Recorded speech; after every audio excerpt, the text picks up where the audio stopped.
Dieu voudrait que dans cette intimité, il puisse se révéler, il puisse nous montrer là où nous en sommes réellement pour pouvoir prendre de lui ce dont nous avons besoin.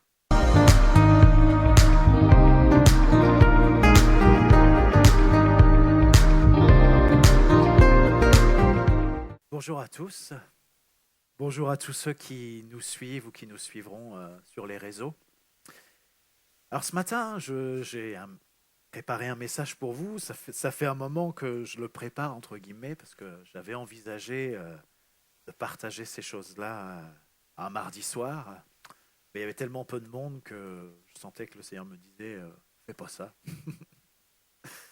J'avais envisagé aussi de le partager avec vous au moment de la veillée du jour de l'an.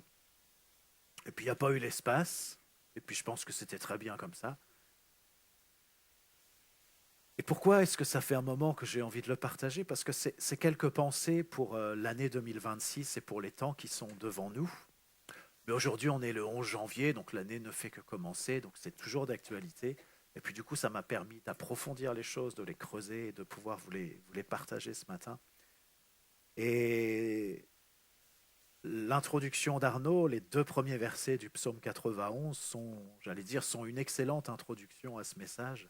Peut-être même que c'est le message. Alors je vais relire ces 2 versets. Celui qui demeure sous l'abri du Très-Haut repose à l'ombre du Tout-Puissant. Je dis à l'Éternel, mon refuge et ma forteresse, mon Dieu, en qui je me confie. Et ce que je voudrais faire ce matin, c'est partager avec vous 4 textes. Tout ce que je vais vous dire va s'appuyer sur ces 4 textes. Bien sûr, je vais en ajouter quelques autres, mais il y a 4 textes principaux pour partager ensemble quelques pensées sur cette année qui est devant nous, pour s'y préparer, pour réfléchir à la manière dont il convient de la traverser et ce qu'on peut en attendre et comment on peut faire la différence dans cette année 2026. Alors on va entrer directement dans le vif du sujet avec le premier texte. Et ce premier texte, il se trouve dans 1 Roi 17, ce sont les versets 1 à 9. 1 Roi 17, versets 1 à 9. Élie le Tchibite, l'un des habitants de Galaad, dit à Akab, « L'Éternel est vivant, le Dieu d'Israël dont je suis le serviteur.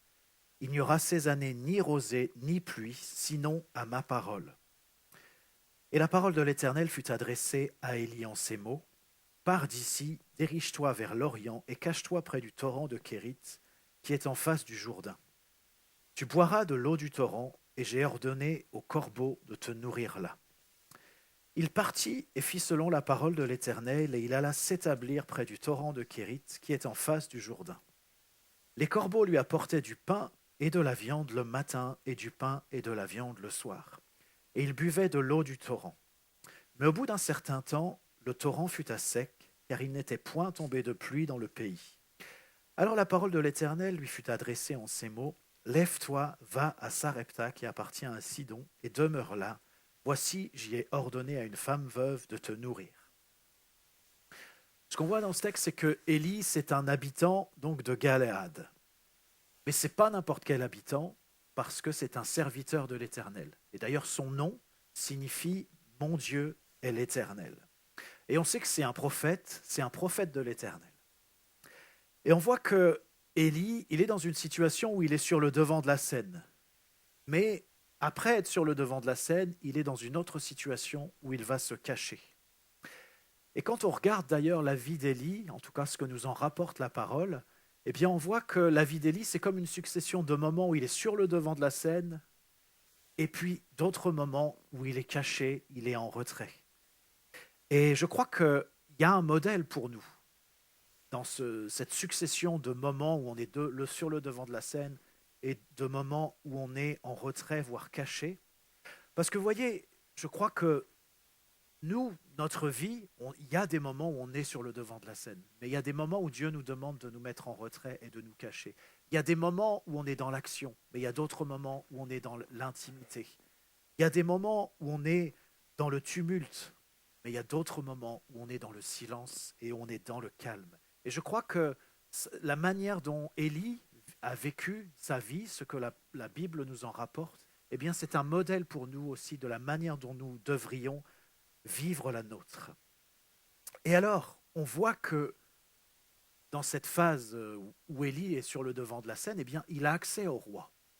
et il va communiquer au roi Akab une parole de la part de Dieu, il lui parle de la part de Dieu, et il lui dit, il n'y aura ces années-ci ni rosée ni pluie, sinon à ma parole.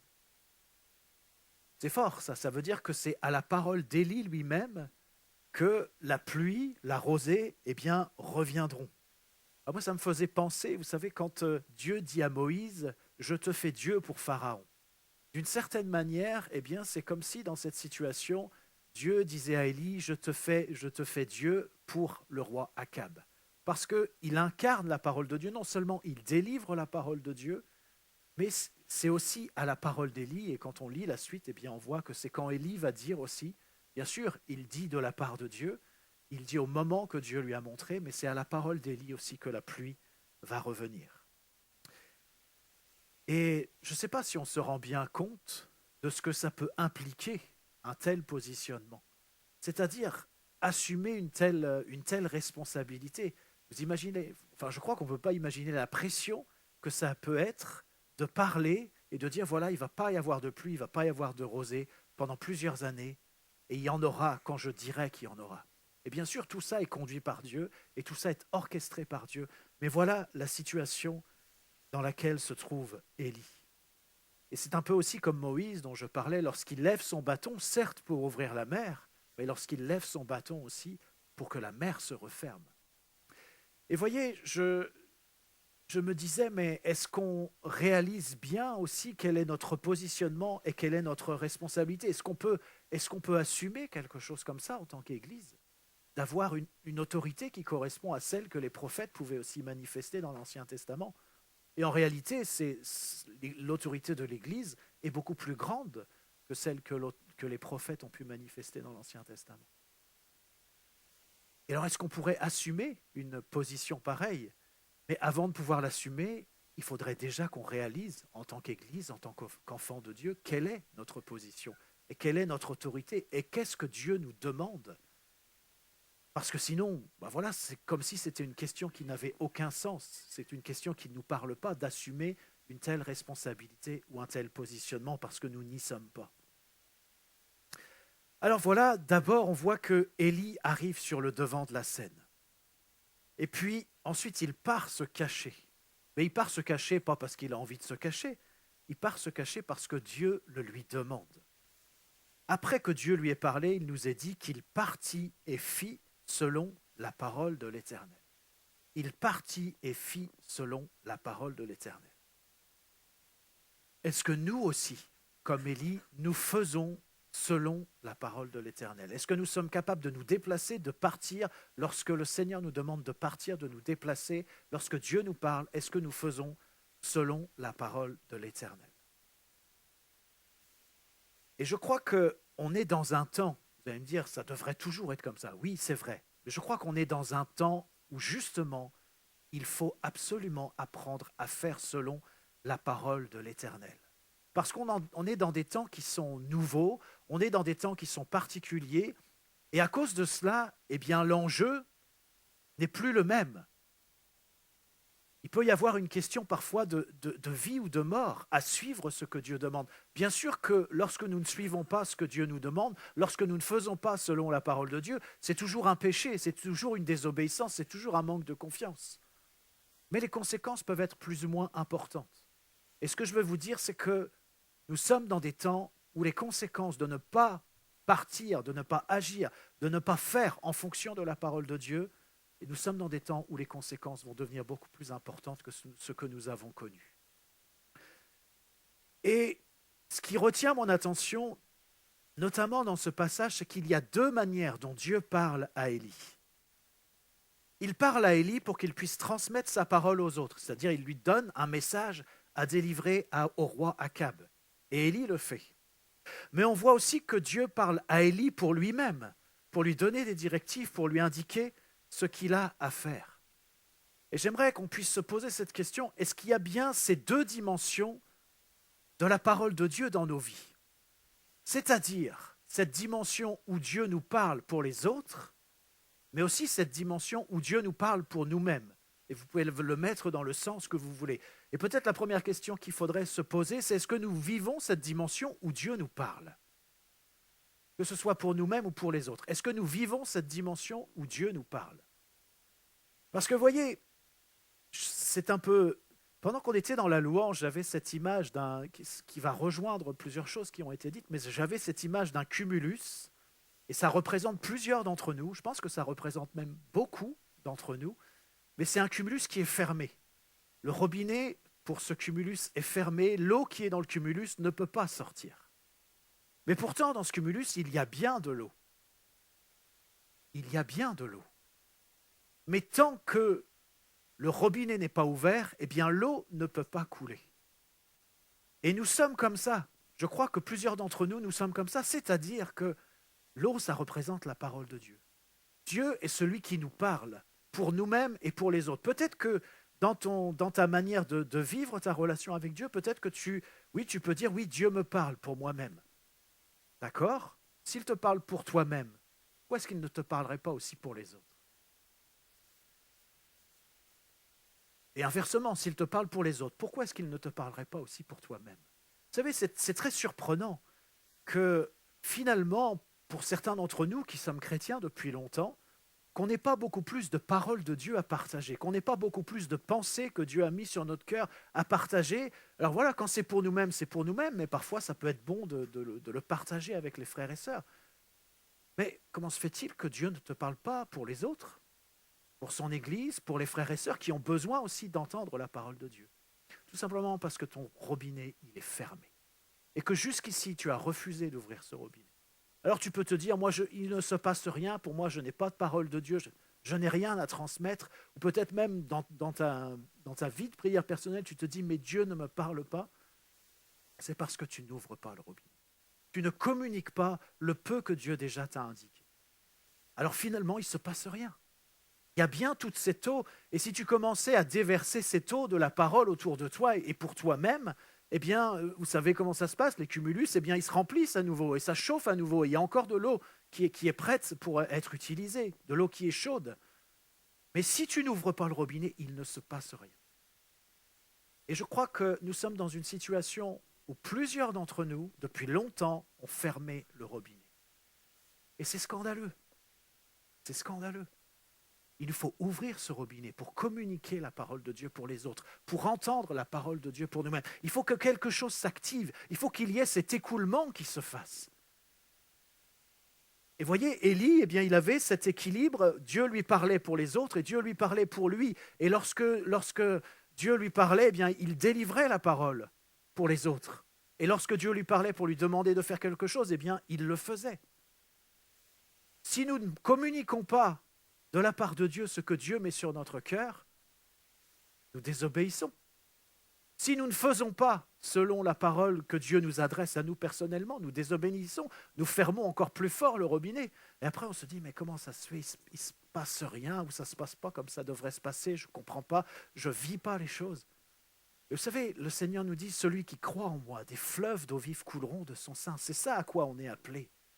Et avant que les fleuves d'eau vive coulent de notre sein, eh bien, il faut d'abord commencer par ouvrir le robinet. Peut-être que ça va être un petit filet d'eau ou un peu plus. Mais voilà, ça va grandir. Tu vas amorcer quelque chose. Tu vas mettre en avant quelque chose qui va tout changer. Mais tant que tu restes avec ton robinet fermé, ça peut être pour la louange, ça a été mentionné ce matin, ça peut être pour communiquer la parole de Dieu, ça peut être entrer dans certaines actions qui sont prophétiques, qui correspondent à ce que Dieu t'a demandé, eh bien les choses restent figées. Et bien sûr, ça ne peut pas correspondre à ce que Dieu nous donne. Et ces dimensions qui sont dans la vie d'Élie, eh bien, elles doivent être présentes aussi dans notre propre vie.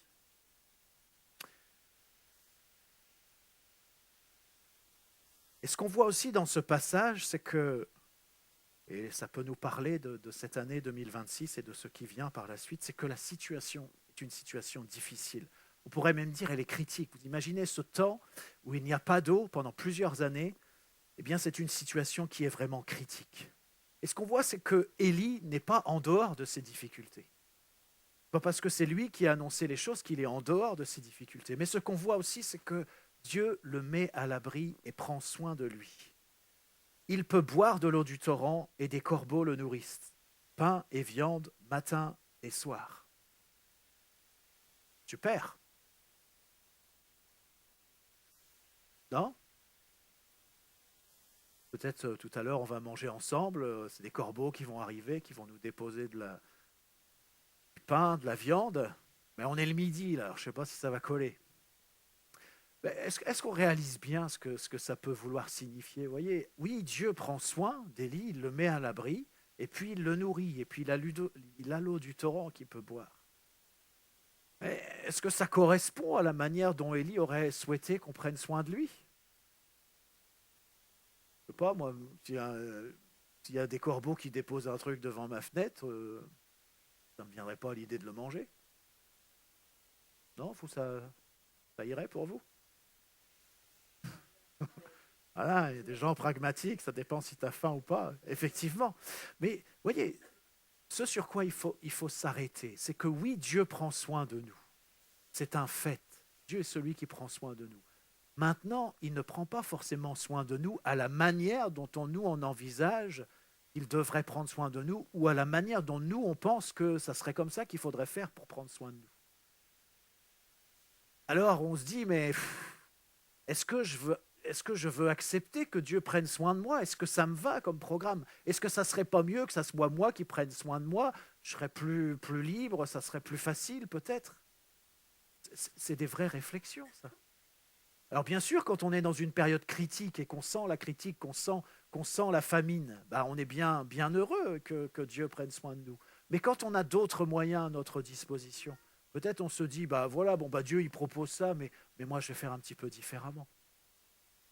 Est-ce qu'on accepte? Parce on est en train de parler de dépendance de Dieu. Aller s'installer, se cacher au bord d'un torrent, là où il y a de l'eau, c'est vrai, mais là où on va être nourri par les corbeaux, matin et soir, il n'y avait pas de goûter. Hein, c'est pas de goûter. Il n'y avait pas de repas de midi apparemment non plus. Enfin voilà, je ne sais pas quelles étaient les quantités, qu'importe. Mais faut réfléchir à ça. Moi, je me souviens, je me faisais une réflexion. C'est vieux maintenant pour moi, mais il y a peut-être plus de 25 ans maintenant.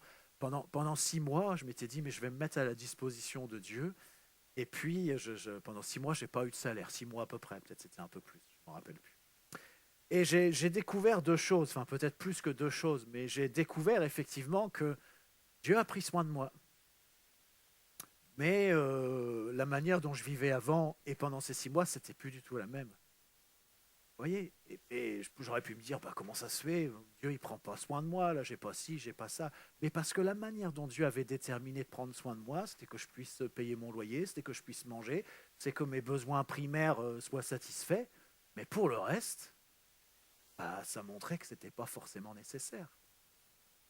Dieu estimait pas que c'était des besoins dont il fallait s'occuper. Est-ce que ça irait pour nous? Enfin, vous voyez, et il y avait une expérience qui m'avait marqué, parce que ça montre aussi comment Dieu prend soin de nous et comment peut-être même aussi, à l'inverse, nous, des choses qu'on ne considère pas comme étant importantes, eh bien Dieu va y accorder de la valeur. À l'époque, je jouais au badminton et j'ai cassé ma raquette de badminton. Et c'était une raquette qui avait un certain coût. Et forcément, je n'avais pas l'argent pour la réparer. Je me suis dit, bon, bah tant pis, bah, voilà, j'arrête de jouer au badminton, l'affaire est réglée. Et là, Dieu, il a pourvu. Quelqu'un m'a prêté une raquette qui était encore meilleure que la mienne et j'ai pu la garder aussi longtemps que j'en avais besoin.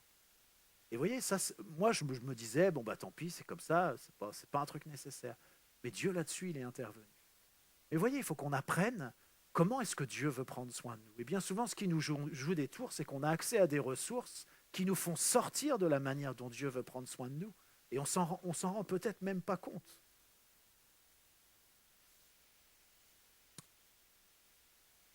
Ce qui est intéressant aussi, c'est que là où Dieu a mis Élie à l'abri, eh bien, on voit qu'il est aussi rattrapé par les difficultés du moment parce que l'eau du torrent, eh bien, vient à tarir. Là où Dieu l'a installé, il n'y a plus d'eau. Il n'a plus à boire. Le torrent fut à sec au bout d'un certain temps. Et voyez, nous aussi, on va traverser des difficultés. Notre pays va traverser des difficultés. Dieu va prendre soin de nous. Mais ça ne signifie pas qu'on ne va pas être touché, qu'on ne va pas être concerné, qu'on ne va pas être impacté par ce qui se passe. Vous savez, nous, on a parfois cette idée, bah oui, on va passer au-dessus de tout, Dieu prend soin de nous, etc. Non, non, on fait aussi partie de ce pays, on fait aussi partie de cette population. Et bien qu'on soit le peuple de Dieu, bien qu'on soit chrétien, eh bien, on peut être touché par ce qui se passe dans le pays. Élie était touché par ce qui se passait dans le pays. bien que Dieu prenait soin de lui, bien que Dieu l'avait mis à l'abri, eh bien, arrive le moment où finalement le secours, eh bien, il n'est plus là. Alors Dieu, eh bien, lui parle à nouveau et il lui demande de se lever. Lève-toi. Là, de nouveau, eh bien, Élie va rentrer dans une phase publique. Pour l'instant, il était caché, il était en retrait, mais il va entrer dans une phase publique. Et voyez, je reviens sur le fait que Dieu a pris soin d'Élie,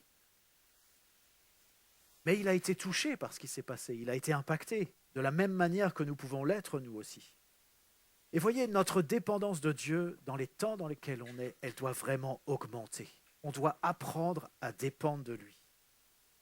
Parce que sinon, ce qu'on va faire, et malheureusement, je crois que c'est ce que nous faisons beaucoup, c'est que nous comptons sur nos ressources, nous comptons sur les ressources du monde, et nous n'apprenons pas vraiment à dépendre de Dieu. Ou plutôt, nous apprenons à dépendre de Dieu comme quelque chose qui est d'une manière accessoire. Alors, on ne s'en rend pas compte parce qu'on a les ressources qu'il faut. On a ce qu'il faut pour pouvoir à nos propres besoins. On est dans un pays, même s'il y a bien sûr les difficultés augmentent, mais on est dans un pays qui semble riche, où il y a de la ressource, où il y a des possibilités. Les uns et les autres, même j'ai envie de dire, le plus pauvre d'entre nous, eh bien, il a accès quand même à beaucoup de choses que d'autres gens dans le monde n'ont pas accès. Et ça nous perd pour apprendre vraiment à dépendre de Dieu. Parce qu'on n'a pas besoin de se poser tout un tas de questions dans plein de domaines de nos vies. Mais le jour, finalement, on se retrouve dans des vraies difficultés, le jour où on est à sec, pour le dire comme ça, le jour où le torrent de tes ressources propres est à sec, est-ce que tu as appris à dépendre de Dieu ou est-ce que tu ne l'as pas appris? C'est ça la question. Dieu ne nous demande pas de rejeter les ressources qu'on peut avoir, les biens qu'on peut avoir, etc. Mais il y a cette attente à ce qu'on soit libre par rapport à ces choses et qu'on apprenne d'abord à dépendre de lui. Mais si on n'a pas appris ça, en temps de crise, en temps de difficulté, on se retrouve sans rien. Et non seulement on se retrouve sans rien parce qu'on s'appuyait sur les ressources du monde, mais on n'a pas appris à dépendre de Dieu. Alors que pourtant, Dieu veut prendre soin de nous, il veut nous apprendre, il veut pourvoir à nos besoins. Mais est-ce qu'on est prêt à apprendre ça réellement? Ou alors est-ce qu'on va continuer à vivre comme on vit, dans une certaine illusion? Et Dieu ne veut pas ça. Et c'est vrai, aussi longtemps qu'il y a des ressources, eh bien, tout va bien, j'ai envie de dire. Et lorsque les ressources viennent à manquer, c'est là qu'on voit où on en est par rapport à la dépendance de Dieu. Et on doit grandir dans cette dépendance. Alors à nouveau, Dieu déplace son serviteur, Dieu déplace son prophète, et il le déplace à la fois pour prendre soin de lui, mais aussi parce qu'il a affaire. Parce que Dieu va demander de nouvelles choses à Élie. Encore une fois, est-ce qu'on est prêt à se déplacer à la parole de Dieu? Là, j'ai envie de dire, le prophète était forcé, le torrent était à sec. Mais si nous, on n'est pas forcé, est-ce qu'on est prêt à se déplacer si Dieu nous donne? C'est-à-dire, si on a encore des ressources et que Dieu nous demande d'aller ailleurs, de faire autre chose, est-ce qu'on est prêt à le faire ou pas? Et j'étais interpellé hier, on parlait avec Gilles dans la voiture et il me racontait que, je pense que c'est assez vieux, enfin assez vieux, c'est quelque chose qui s'est passé il y a longtemps. Il me racontait qu'il conduisait sur l'autoroute un jour et il doublait un camion. Et pendant qu'il doublait ce camion, eh bien, Dieu lui a parlé, il a eu cette pensée qu'il fallait qu'il double le plus rapidement possible et qu'il accélère vraiment fort pour doubler rapidement. C'est ce qu'il a fait. Et juste après qu'il ait eu dépassé, le camion s'est déporté donc, sur la gauche et puis s'est écrasé sur l'autoroute. Enfin voilà, donc il y aurait eu un accident, peut-être un accident mortel. Et voilà, c'est une manière que Dieu a eue de prendre soin de notre pasteur. Mais je me faisais cette réflexion. Je me dis, mais vous voyez, c'est dans l'instant que ça se passe. Si on réfléchit même quelques secondes pour se dire, est-ce que c'est une parole de Dieu? Enfin, voilà, crac, l'affaire est terminée. Alors, bien sûr, je ne vous dis pas qu'il ne faut pas prendre le temps de sonder la parole de Dieu, mais ce que je veux vous dire, c'est qu'il y a des moments d'urgence aussi. Dieu parle et c'est maintenant, c'est tout de suite, l'exécution est immédiate. Je souris parce que souvent je dis ça à mes enfants, exécution, enfin c'est une blague, mais bref. Mais vous voyez, Il y a des moments, bien sûr, où on peut prendre le temps de peser la parole de Dieu, de la repasser dans son cœur, de la méditer, d'interroger le Seigneur pour savoir qu'est-ce qu'il veut nous dire. Mais il y a aussi des moments où c'est maintenant, c'est une question de vie ou de mort et c'est tout de suite. Et moi, je me dis, mais si on vivait des situations comme ça, c'est-à-dire des situations, et en réalité on en vit, mais des situations où il faudrait obéir de manière immédiate à ce que Dieu vient de dire, ça se passerait comment? Parce qu'on est rentré dans un espèce de système, vous savez, où on entend la parole de Dieu, mais voilà, on a l'impression que ça ne suscite pas de réaction, en tout cas pas de réaction immédiate. Et moi, je crois vraiment de manière forte, et c'est quelque chose que j'ai vécu aussi bien des fois, c'est que lorsque Dieu parle, eh bien, il y a quelque chose qui est là dans l'instant, dans le moment. Et c'est le moment où il faut agir, c'est le moment où il faut répondre, c'est le moment où il faut y aller. Parce que lorsque Dieu parle, il y a aussi cette onction de la parole qui est là, parce que Dieu donne ce qu'il ordonne. Et lorsqu'il parle, c'est maintenant. Si c'est pendant 3 jours après, peut-être tu réponds 3 jours après, mais tu réponds, puis tu as l'impression qu'il ne se passe rien, que ça ne change rien. Parce que l'onction, elle n'est plus là. Parce que l'action de Dieu qui était liée à la parole, elle n'est plus là. Je ne dis pas que c'est toujours comme ça, mais ça peut être comme ça. Mais Élie, vous voyez, lorsque Dieu lui dit, bah tu bouges maintenant, bah il bouge. Puis entre nous, ce que Dieu lui a dit, c'est pas très cool. Hein. Il dit, voilà, tu vas aller à Sarepta, j'y ai ordonné à une femme veuve de te nourrir. Alors, il faut se déplacer, là-bas, il y aura une femme qui est veuve, qui va le nourrir. Déjà, c'est se dire, bah, c'est une femme veuve, on va la laisser tranquille. Enfin, on pourrait dire, c'est une femme, on va la laisser tranquille. Elle est veuve, on va la laisser tranquille. Bon, puis si vous connaissez la suite du texte, lorsqu'Élise pointe à Sarepta, effectivement, il rencontre une femme veuve. Mais manifestement, elle n'est pas au courant qu'il faut qu'elle nourrisse le prophète. Et non seulement elle n'est pas au courant, mais elle n'a presque plus rien à manger. C'est embarrassant cette affaire. Mais Dieu a parlé. Et Élie va oser lui dire, ben voilà, prépare-moi à manger. Et elle lui répond, mais moi j'ai plus que ça. Pour moi, pour mon fils, on va faire ce pain-là, puis après c'est fini pour nous. C'est embarrassant cette affaire. Vous ne trouvez pas? Mais Dieu a parlé. Je pense que parfois, enfin, on ne réalise pas, mais parfois quand Dieu parle et nous demande de faire des choses, c'est très embarrassant. Est-ce qu'on le fait ou est-ce qu'on ne le fait pas?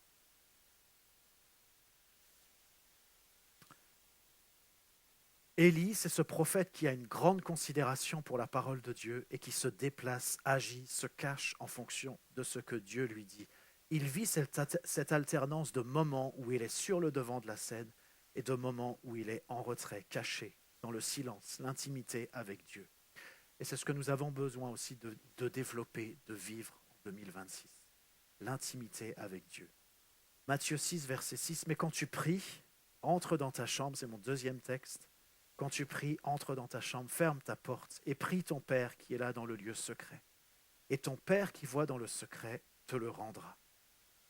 C'est le deuxième texte sur lequel je voudrais m'appuyer pour livrer quelques pensées concernant 2026. Et oui, nous avons besoin d'un lieu pour nous retirer. Nous avons besoin de fermer la porte, de nous retrouver seuls avec notre Dieu dans l'intimité et dans la prière. Bien sûr qu'on a toujours besoin de ça. Ce n'est pas un verset pour 2026. C'est un verset pour la vie chrétienne. C'est quelque chose que Dieu nous dit pour toute notre vie. Mais en 2026, ça prend. Il y a ce besoin de l'intimité qui devient encore plus fort, encore plus grand. Et il faut mettre en perspective cette intimité avec les difficultés que nous avons, que nous aurons à traverser. Et c'est cette intimité que nous avons avec Dieu qui va nous permettre de traverser. Si nous n'avons pas cette intimité, eh bien, nous serons démunis pour faire face aux difficultés. Parce que le secours de Dieu, il vient dans cette intimité. Est-ce que tu as un tel lieu? Il nous est dit, quand tu pries, entre dans ta chambre, ferme ta porte et prie ton Père qui est là dans le lieu secret. Est-ce que tu as un lieu où tu retrouves Dieu? Un lieu où tu te retrouves au calme, seul avec ton Dieu. Un lieu où tu fermes ta porte, c'est-à-dire un lieu où tu vas être tranquille. Et fermer sa porte, eh bien, c'est aussi fermer sa porte à tout ce qui se passe autour. Et je crois que c'est aussi fermer sa porte dans ses pensées à tout ce qui peut se passer dans notre tête pour se retrouver au calme, dans un endroit calme et au calme avec Dieu. Est-ce qu'on a un lieu comme ça? Alors bien sûr, ce lieu secret, c'est aussi ton cœur.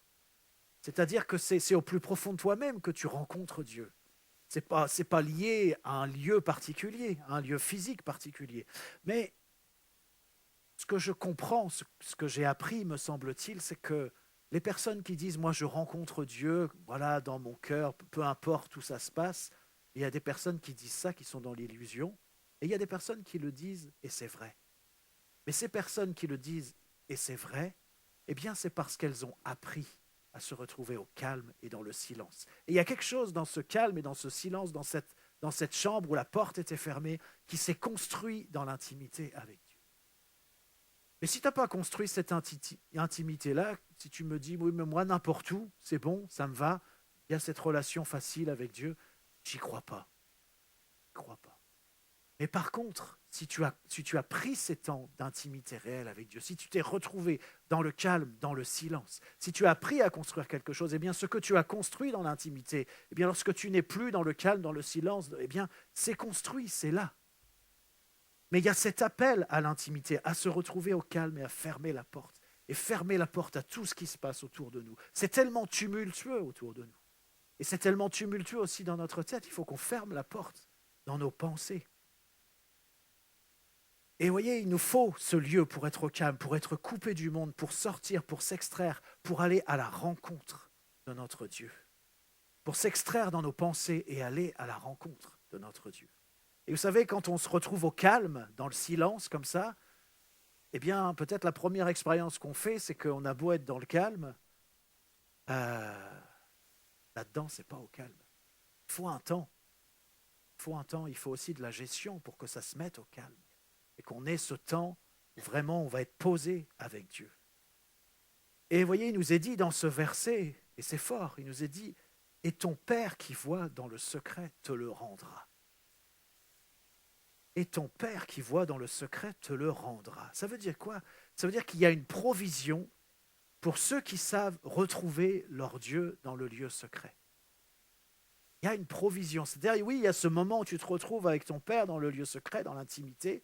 Et puis, parce qu'il y a ça, eh bien, Dieu te le rend. Il y a une provision pour les difficultés que tu as traversées, pour la vie que tu dois mener. Alors, il y a une provision. C'est-à-dire que lorsque tu sors du lieu secret, Dieu est encore avec toi. Il prend soin de toi. Il pourvoit à tes besoins. Alors j'ai remarqué une chose aussi, peut-être je vous la partage aussi, c'est que parfois quand on est dans le lieu secret, qu'on prend du temps avec Dieu, eh bien on a l'impression que Dieu ne nous parle pas. C'est pas faux. Mais j'ai remarqué aussi que lorsqu'on prend quand même ce temps dans le lieu secret, eh bien Dieu nous parle à d'autres moments et on y est sensible et on y est accessible. Mais si on ne prend pas ce temps dans le lieu secret, qui parfois peut être un peu décourageant, enfin je dis parfois, voilà, c'est pas tout le temps comme ça, hein, mais quelquefois on se dit, bon, bah, à quoi ça sert, il ne se passe rien, voilà. Mais la réalité, c'est que parce que tu as pris ce temps de silence, de calme, ce temps où tu as fait connaître aussi tes besoins à Dieu, tu as pris du temps pour l'écouter. Et bien sûr que dans ces moments-là, il peut te parler. Mais il peut aussi choisir de te parler à d'autres moments. Mais parce que tu as été dans le lieu secret, alors tu es accessible à ce que Dieu va pouvoir te dire à d'autres moments. Mais s'il n'y a pas cette discipline du lieu secret, s'il n'y a pas, oui, je le dis comme ça, cette discipline de l'intimité, alors il y a beaucoup de choses qui ne se font pas. Si tu ne le rencontres pas dans le lieu secret, tu es nu, dépourvu, en panique. Et peut-être que tu ne t'en rends pas compte, ou que tu ne t'en rends pas encore bien compte. Mais les difficultés vont se charger d'apprendre. Les difficultés que tu vas rencontrer vont se charger de te montrer, de t'apprendre que tu es nu, que tu es dépourvu, parce qu'il te manque cette intimité profonde, cette intimité construite avec Dieu. Je vous lis Apocalypse 3, versets 17 à 22, parce que tu dis, je suis riche, je me suis enrichi et je n'ai besoin de rien. Et parce que tu ne sais pas que tu es malheureux, misérable, pauvre, aveugle et nu. Je te conseille d'acheter de moi de l'or éprouvé par le feu, afin que tu deviennes riche, et des vêtements blancs, afin que tu sois vêtu, et que la honte de ta nudité ne paraisse pas, et un collyre pour oindre tes yeux afin que tu vois. Moi, je reprends et je châtie tout ce que j'aime. Aie donc du zèle et repens-toi. Voici, je me tiens à la porte et je frappe. Si quelqu'un entend ma voix et ouvre la porte, j'entrerai chez lui, je souperai avec lui et lui avec moi. Celui qui vaincra, je le ferai asseoir avec moi sur mon trône, comme moi j'ai vaincu et me suis assis avec mon Père sur son trône. Que celui qui a des oreilles entende ce que l'Esprit dit aux églises.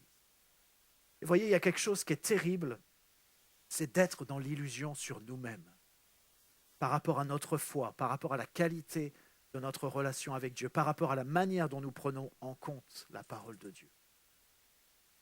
C'est difficile de découvrir ça. Mais on a besoin de le découvrir et on a besoin de se repentir. Comme il est dit, moi je reprends et je châtie tout ce que j'aime, et donc du zèle et repens-toi, ça commence par la repentance. Dieu n'est pas celui qui nous accuse, qui nous enfonce pour dire « oh là là, ça ne va pas ». Il est celui qui nous montre les choses, parce qu'il désire nous emmener plus loin, parce qu'il désire nous emmener ailleurs, parce qu'il désire qu'on puisse acheter de lui, qu'on puisse, je reprends un mot du texte, mais qu'on puisse prendre de lui ce qu'il veut nous donner. Mais on prend quelque chose quand on réalise qu'on en a besoin. Tant qu'on ne réalise pas qu'on en a besoin, on ne va pas le chercher, on ne le demande pas, on ne le prend pas. Vous voyez ce contraste qu'il y a, parce que tu dis je suis riche, je me suis enrichi, j'ai besoin de rien, tout va bien. Et le verdict de Dieu, mais c'est tu es nu, tu es pauvre, tu es aveugle. Et c'est difficile de réaliser cela. Mais il y a quelque chose qui est encore plus difficile que ça. C'est de découvrir cela en situation de crise. Dieu voudrait que dans cette intimité, il puisse se révéler, il puisse nous montrer là où nous en sommes réellement pour pouvoir prendre de lui ce dont nous avons besoin.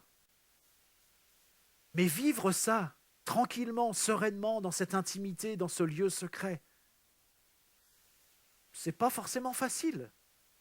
Mais si tu dois commencer à vivre ça alors que tu es déjà en situation de crise, waouh, là ça devient vraiment très compliqué. Et je crois que d'une certaine manière, Dieu voudrait nous épargner ça.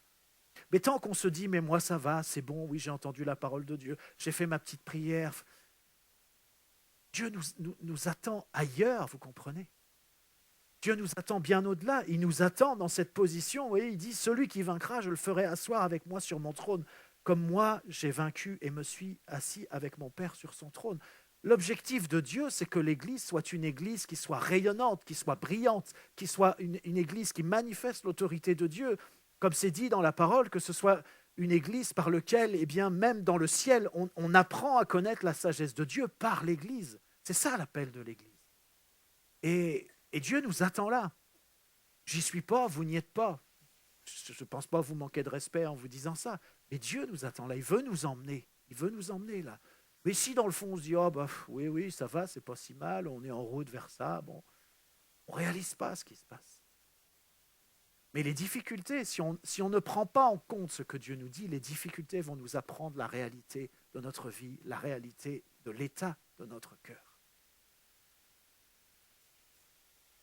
Et développer l'intimité avec Dieu, c'est l'antidote à cette illusion.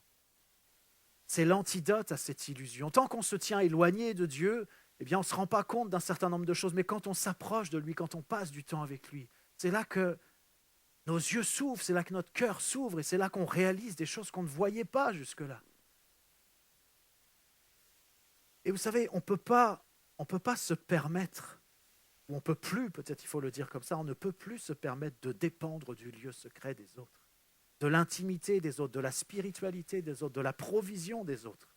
Nous devons nous-mêmes, chacun, personnellement, découvrir notre Dieu et ce qu'il a pour nous. Ça ne veut pas dire qu'il n'y a pas une dimension d'unité, d'ensemble. Bien sûr que tout ça, nous avons à le vivre et à le développer en commun.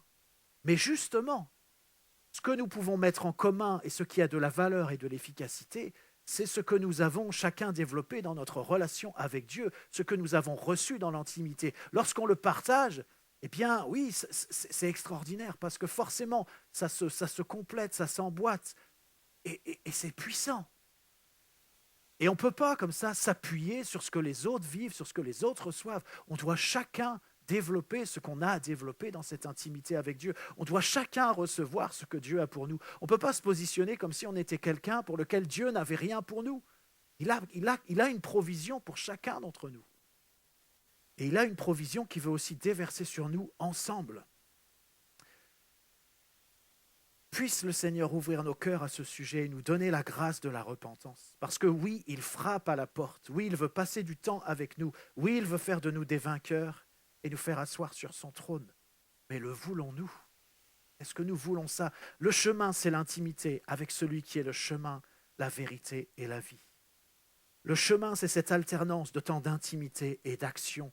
Ce sont les actions qui découlent de l'intimité, de ce que Dieu nous a dit, de ce que Dieu nous dit. Ce que nous vivons en public sur le devant de la scène, où Dieu nous emmène, eh bien, doit découler directement de ce que nous vivons en privé, dans l'intimité, en secret. Alors j'arrive au troisième temps et bientôt au troisième texte. Et c'est un texte qui nous emmène à la rencontre de quelqu'un qui a souvent été sur le devant de la scène. À la rencontre de quelqu'un qui a une source d'inspiration extraordinaire, qui est vraiment un exemple à suivre. Moi, c'est quelqu'un qui me parle beaucoup. Et c'est quelqu'un qui a fait plier pas moins de 2 empires. Vous l'avez peut-être reconnu, il s'agit de Daniel. Ce jeune déporté qui fera plier l'empire babylonien et l'empire des Mèdes et des Perses. Et pourtant, nous ne sommes ici que dans l'Ancien Testament. Désolé de le dire comme ça, mais combien les enfants de Dieu, combien l'Église devrait aujourd'hui faire une différence encore plus grande que Daniel? Et vous voyez, parfois je me dis, mais notre manière d'appréhender la parole de Dieu, de comprendre la parole de Dieu, c'est faussé. C'est faussé, ça nous empêche de réaliser qui on est et qu'est-ce qu'on a à faire. Dans Romains 8, verset 19, il est dit aussi, la création attend-elle avec un ardent désir la révélation des fils de Dieu. Matthieu 12, versets 41 et 42 nous dit, les hommes de Ninive se lèveront au jour du jugement avec cette génération et la condamneront, parce qu'ils se repentirent à la prédication de Jonas. Et voici, il y a ici plus que Jonas. La reine du Midi se lèvera au jour du jugement avec cette génération et la condamnera, parce qu'elle vint des extrémités de la terre pour entendre la sagesse de Salomon. Et voici, il y a ici plus que Salomon. Et ce plus que Jonas, ce plus que Salomon, c'est Jésus. Est-ce que Jésus est là? Est-ce qu'ici, il y a plus que Daniel? Parce qu'il y a Jésus. Dans ta vie, il y a Jésus. Hébreux 12, verset 1 nous dit, « Nous donc aussi, puisque nous sommes environnés d'une si grande nuée de témoins, rejetons tout fardeau et le péché qui nous enveloppe si facilement et courons avec persévérance dans la carrière qui nous est ouverte. » La carrière nous est ouverte.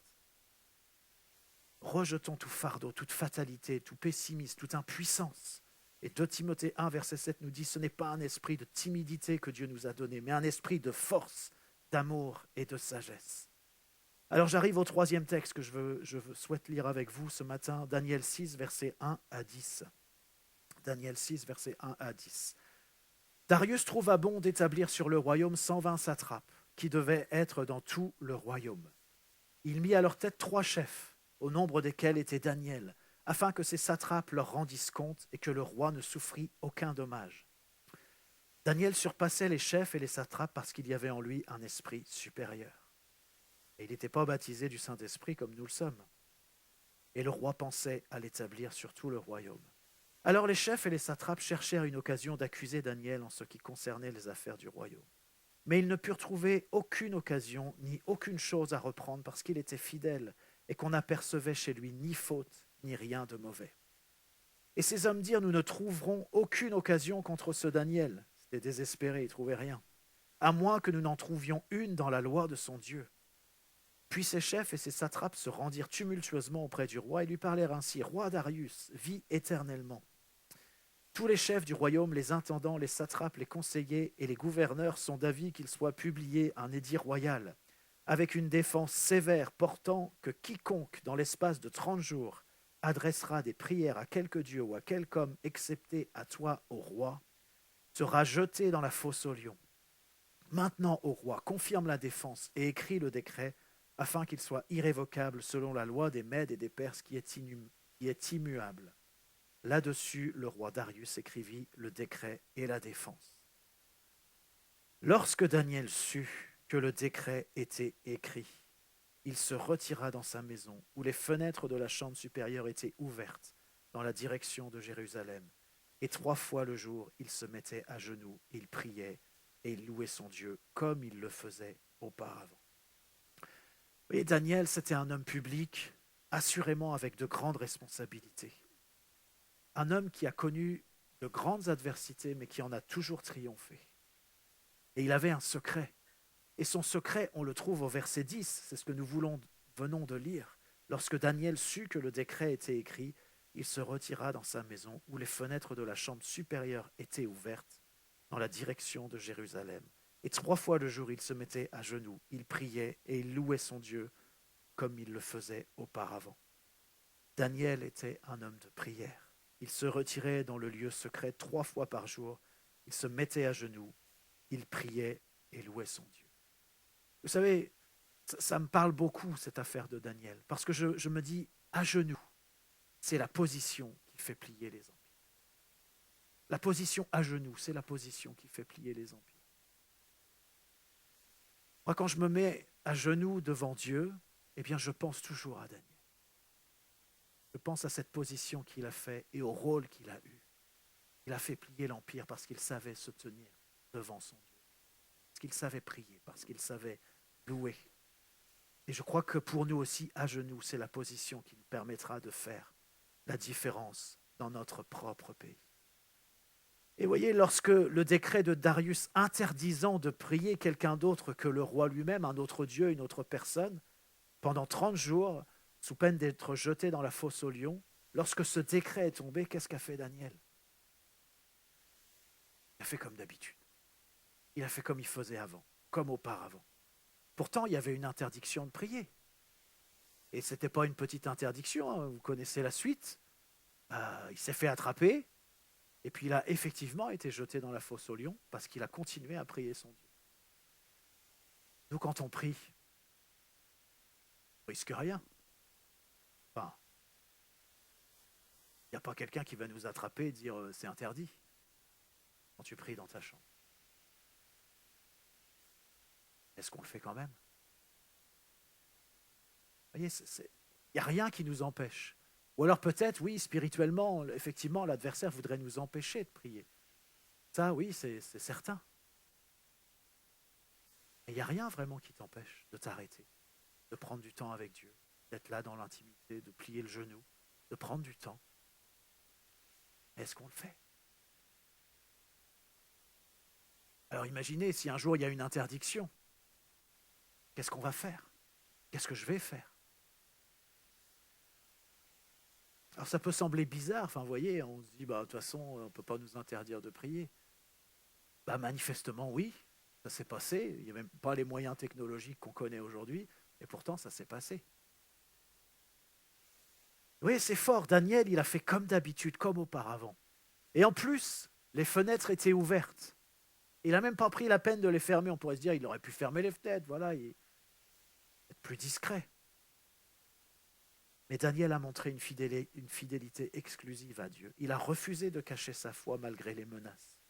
Et vous voyez, même quand il était en exil à Babylone, c'est ça aussi le sens des fenêtres ouvertes, c'est qu'il se tournait vers Jérusalem. Le texte le dit, il se tournait vers Jérusalem, c'est-à-dire vers le temple, là où il y avait la présence de Dieu. Je ne sais pas, je ne suis pas assez érudit pour ça, mais peut-être que le fait que les fenêtres étaient ouvertes, ça avait un sens particulier aussi pour qu'il y ait ce lien avec la présence de Dieu.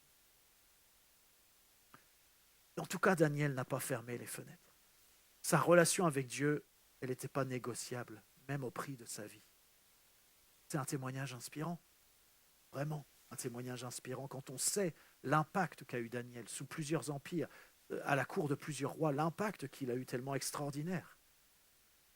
Témoignage inspirant, certes, mais je vous l'ai dit, il a bien été jeté dans la fosse aux lions.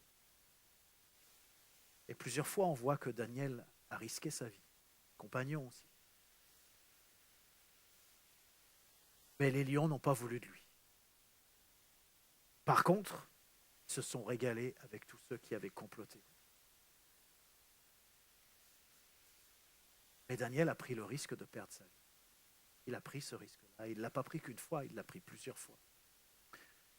Je vous lis la fin du chapitre 6 pour qu'on voit aussi l'impact de ce qu'a fait Daniel. Daniel 6, versets 24 à 28. Le roi ordonna que ces hommes qui avaient accusé Daniel fussent amenés et jetés dans la fosse aux lions, eux, leurs enfants et leurs femmes. Et avant qu'ils fussent parvenus au fond de la fosse, les lions les saisirent et brisèrent tous leurs os. Après cela, le roi Darius écrivit à tous les peuples, à toutes les nations, aux hommes de toute langue qui habitaient sur toute la terre. Que la paix vous soit donnée avec abondance. J'ordonne que dans toute l'étendue de mon royaume, on ait de la crainte et de la frayeur pour le Dieu de Daniel. Car il est le Dieu vivant et il subsiste éternellement. Son royaume ne sera jamais détruit et sa domination durera jusqu'à la fin. C'est lui qui délivre et qui sauve, qui opère des signes et des prodiges dans les cieux et sur la terre. C'est lui qui a délivré Daniel de la puissance des lions. Il nous est dit, Daniel prospéra sous le règne de Darius et sous le règne de Cyrus, le Perse. Waouh! Quel impact! Ce jeune déporté, il était jeune quand il a été déporté. Peut-être il avait votre âge. Je me tourne vers Nathan Siméon, peut-être un peu plus. Je ne sais pas exactement, mais il était jeune, il était très jeune. C'est extraordinaire la vie de Daniel. Et quel risque aussi il a pris. Il n'a pas craint pour sa vie. Apocalypse 12, versets 10 et 11 nous dit « Et j'entendis dans le ciel une voix forte qui disait « Maintenant le salut est arrivé. Et la puissance et le règne de notre Dieu et l'autorité de son Christ. Car il a été précipité, l'accusateur de nos frères, celui qui les accusait devant notre Dieu jour et nuit. » Et il est dit ensuite « Ils l'ont vaincu à cause du sang de l'agneau et à cause de la parole de leur témoignage. Et ils n'ont pas aimé leur vie jusqu'à craindre la mort. » Ils n'ont pas aimé leur vie jusqu'à craindre la mort.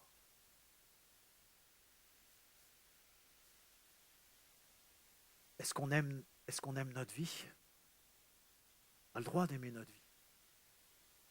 Et a priori, il ne faudrait pas l'aimer pas l'aimer au point où on en arriverait à craindre la mort. Vous savez, personne ne souhaite mourir, moi pas plus que vous. Mais il y a des questions qu'il faut se poser parfois. C'est-à-dire, si le texte dit les choses comme ça, il est bien question d'aimer sa vie jusqu'à craindre la mort. Alors, moi, si vous me posez la question, est-ce que tu aimes ta vie au point où tu crains la mort, je vais vous dire oui. Mais je crois qu'il faut qu'on s'arrête et qu'on se pose la question. Parce que tant qu'on passe comme ça sur les choses, on ne voit pas ce qui coince, on ne voit pas ce qui bloque. On a l'impression qu'on est dans la bonne direction, que voilà, c'est la bonne tonalité, tout ça, mais est-ce qu'on se pose la question? Est-ce que je suis prêt à perdre ma vie? C'est une vraie question, on doit se la poser en tant que chrétien. L'ensemble de la Bible nous montre qu'on doit se la poser, et puis on doit y répondre. Parce que c'est ça que quelque part, ce que Dieu est en train de nous dire, c'est est-ce qu'on est prêt à perdre sa vie? En tout cas, Daniel, il était prêt à perdre sa vie. On a chanté tout à l'heure, vous savez, on a chanté ce chant dans le refrain, je ne sais pas si c'était le refrain d'ailleurs, mais « Mes peurs se noient dans ton amour ». Moi, vous savez, j'ai entendu une fois quelqu'un dire, et je crois que c'est juste, que quand on a peur, nos peurs, eh bien, ultimement, ça correspond à la peur de la mort. Et on est tous confrontés à des peurs. Et on peut réfléchir à ça. Est-ce que les peurs que j'ai, est-ce que finalement, ça ne correspond pas à une peur de mourir? Est-ce qu'on n'est pas tellement accroché à notre vie? Est-ce que je ne suis pas tellement accroché à ma vie que finalement, j'ai peur de ci, de ça, mais derrière, ce qui se cache, c'est ma peur de mourir. Je vais le dire comme ça, je suis tellement centré sur moi que j'ai peur. Nous sommes tellement centrés sur nous-mêmes que nous avons peur. Non, on n'a pas encore réalisé qu'il ne s'agit pas de nous, mais qu'il s'agit de Jésus. Et du coup, on est dans cette espèce d'emprisonnement dans nos vies. Et c'est une vraie question. Et ça, pour moi, c'est une question qui nous emmène dans la dimension dans laquelle Dieu nous appelle à vivre notre vie chrétienne. Je crois, il y a des questions comme ça dans la parole qui sont les vraies questions, qui sont les vrais points sur lesquels il faut se positionner, les vrais éléments qui nous permettent de faire un examen pour savoir où on en est. Le quatrième texte, pour terminer, c'est un texte qui se trouve dans Ésaïe 26, versets 20 et 21. Voilà ce qui est dit. « Va, mon peuple, entre dans ta chambre et ferme la porte derrière toi. Cache-toi pour quelques instants, jusqu'à ce que la colère soit passée. Car voici l'Éternel sort de sa demeure pour punir les crimes des habitants de la terre, et la terre mettra le sang à nu, elle ne couvrira plus les meurtres. Vous savez, on est dans un temps de jugement, et Dieu, il est à l'œuvre pour juger. Ce qui est caché ne va pas rester caché, mais va être découvert, mis à nu. Ce qui a été couvert jusqu'ici ne le sera plus. Vous savez, en réalité, on ne s'en rend pas compte, mais c'est quelque chose qui a déjà commencé.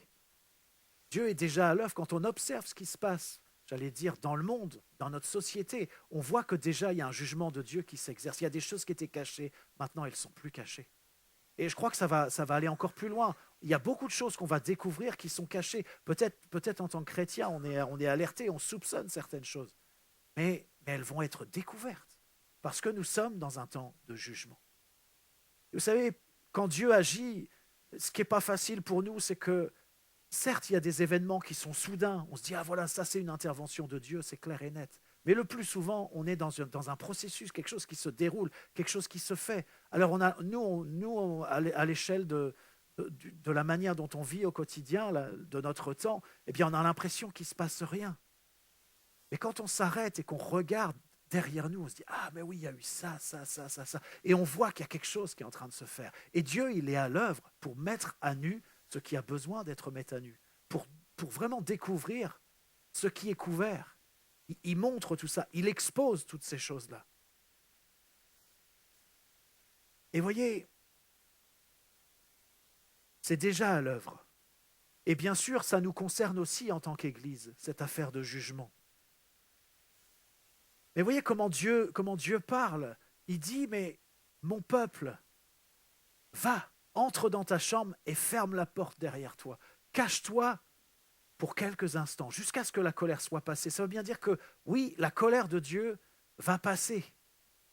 Mais alors que cette colère va passer, qu'est-ce que Dieu nous dit? Il nous dit, cache-toi, viens avec moi dans l'intimité. Viens avec moi dans le lieu secret. Mets-toi à l'abri, comme on a lu dans l'introduction, qu'on soit à l'abri, à l'ombre du Très-Haut. Ça ne veut pas dire qu'on échappe au jugement. Ça veut dire que Dieu peut avoir une autre manière de nous juger. Et c'est ce que j'évoquais tout à l'heure. C'est un jugement qui peut se faire aussi dans le lieu secret. Sans forcément qu'il y ait besoin que tout soit mis à nu, que tout soit découvert. Je me souviens de cette histoire, je crois que c'est dans les cours alpha. Je n'ai plus les détails de l'histoire, mais je trouve que c'est tellement parlant. Il y a quelqu'un qui a envoyé un courrier à tous les notables d'une ville et il leur a dit « Fuyez, tout est découvert ». Et ils sont tous partis parce qu'ils avaient des choses à cacher.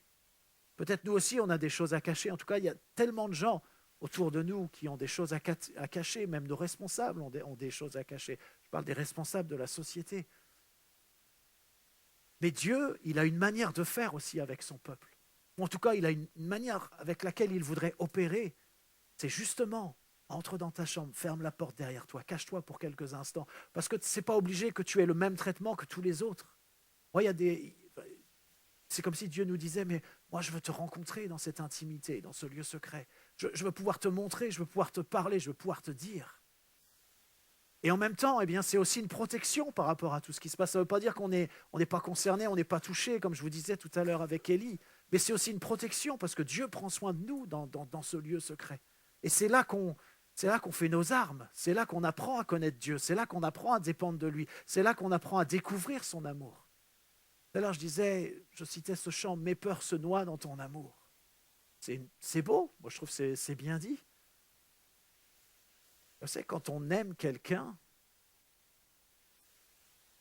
on a envie de passer du temps avec lui. Quelque part, quand on est amoureux, on pourrait dire ça comme ça, notre cœur, notre être entier est tourné vers la personne. Et si on doit être séparés, si on ne peut pas avoir du temps ensemble, tout ça, ça nous coûte. Est-ce qu'on a découvert cet amour-là de Dieu pour nous? Cet amour qui fait que, on y va. On veut y aller absolument. Parce qu'on sait qu'on rencontre Dieu, qu'on rencontre l'amour de Dieu. C'est là qu'on veut aller. Et même si cet amour de Dieu se manifeste au travers d'un jugement, au travers de Dieu qui nous parle, qui nous reprend, qui nous montre les choses qui ne vont pas, mais c'est l'amour de Dieu aussi. Et on a envie d'y aller aussi parce que c'était dit dans les prières tout à l'heure, on ne veut pas rester dans une illusion. Vous savez, de bien des manières, ça mériterait des messages, mais de bien des manières, on s'éloigne de la vérité. Il faut qu'on retrouve cet amour de la vérité. La Bible, elle nous dit que l'Église, eh bien, c'est la colonne de la vérité.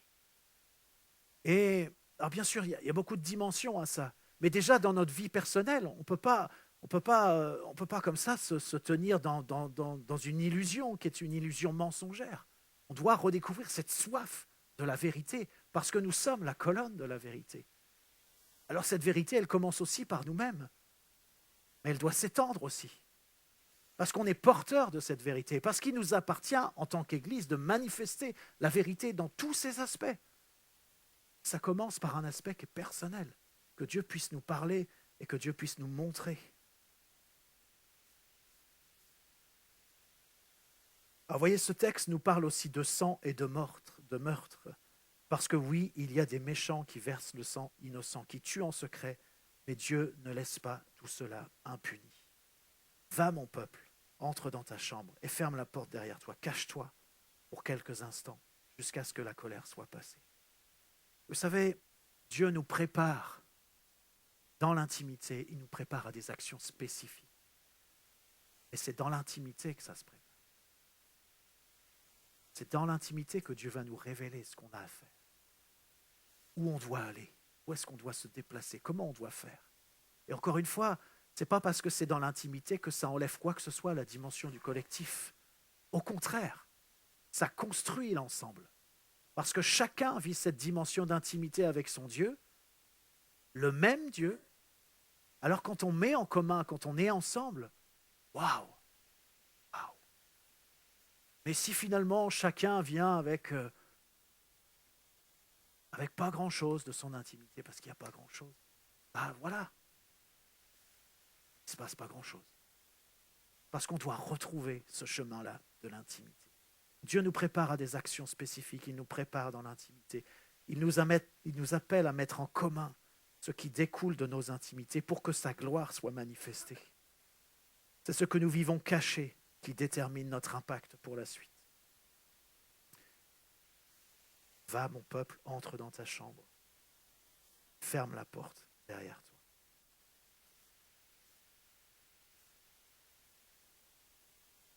On va prendre simplement un temps pour prier. Tu veux bien venir, chérie, pour accompagner ce moment-là avec le piano. Et vous voyez, moi, quand j'étais plus jeune, j'ai parfois pris des engagements avec Dieu. Et je me suis rendu compte que la plupart du temps, je ne les tenais pas. Alors je me suis dit, Jérémie, il faut que tu arrêtes de prendre des engagements comme ça.